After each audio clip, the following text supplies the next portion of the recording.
slowly tonight and couldn't maintain things at the end? Um, I just think that maybe we kind of walked into this game just a little bit lackadaisical. I could see it in our warm-ups.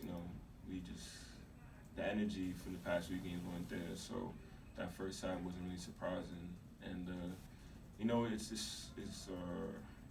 it's frustrating because throughout the whole entire season, our biggest thing was trying to have consistency. Kind of put things together and got 3 games in a row.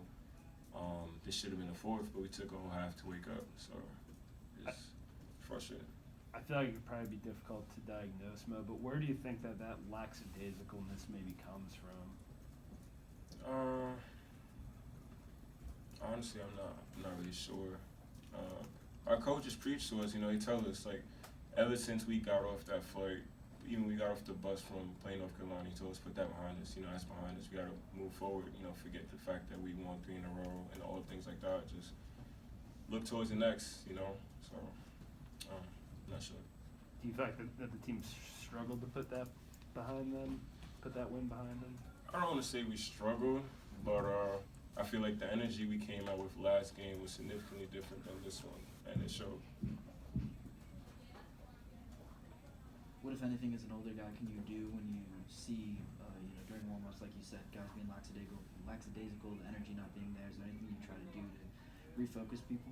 Oh yeah, a bunch of guys. For me, the JB, the Femi, the Fish, our whole team, we have guys who, know when we have to lock in before games and everything like that, and that's a big part.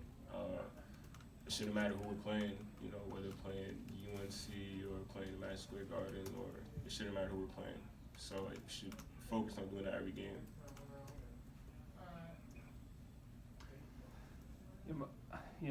I guess for you, Mo, this was senior day. You obviously have 2 more days here, or 2 more games in this build. I mean, what has this season been like for you? I know that the sentiment a lot I hear from fans is like, oh, we really wish we had him for more than 1 year. What has it been like for you this year? It's been great, honestly. Coming into this year, I had no idea what to really expect. The only thing I was really thinking is the fact that I'm playing in the ACC, so the competition will be better and everything like that. But to come here, to play for a team like this, play for coaches like this, to play in front of a crowd like this in a city like this, it was beyond my expectations. And I'm just grateful to be here, grateful for the fact that I can go out there and play in front of all these people, put on this jersey, and there's not more I can say about that. I'm just really grateful, and I appreciate the city of Pittsburgh.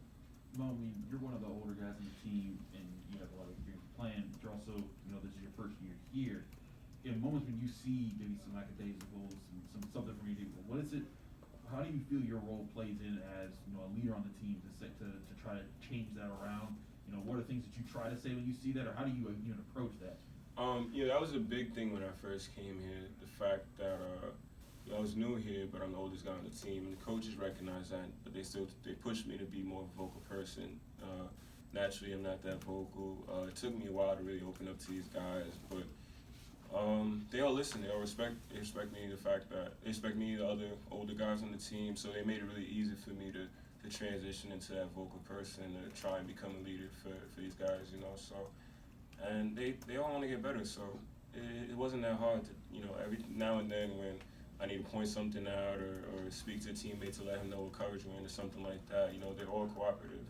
So they made my job easy. After how things went in Chapel Hill the other night, were you surprised to see the lack of energy coming into this game? I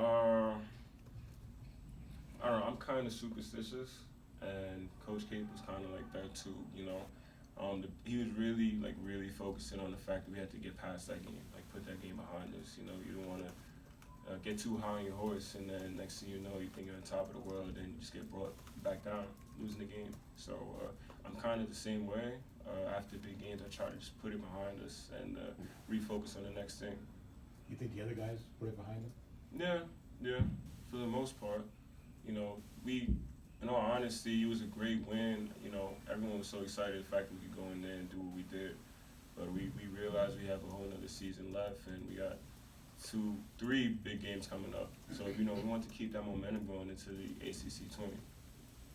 when you it seemed like when you guys had your biggest defensive breakdowns, it just seemed like you guys were like a step behind in some of your switches and communicating, or it seemed like someone might think help was coming and it wasn't.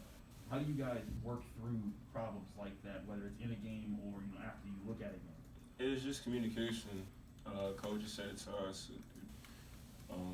We realized it ourselves. We didn't have any of those slip-ups the last 3 games because we were talking on defense, knowing when to switch, knowing when a screen is coming, all kind of stuff. If we communicated better and we had a little more like alertness to us, I feel like we wouldn't have all those mistakes. All right, thanks, guys. Thank you. Appreciate it, Thank guys. you. Appreciate it, man. Have a good night.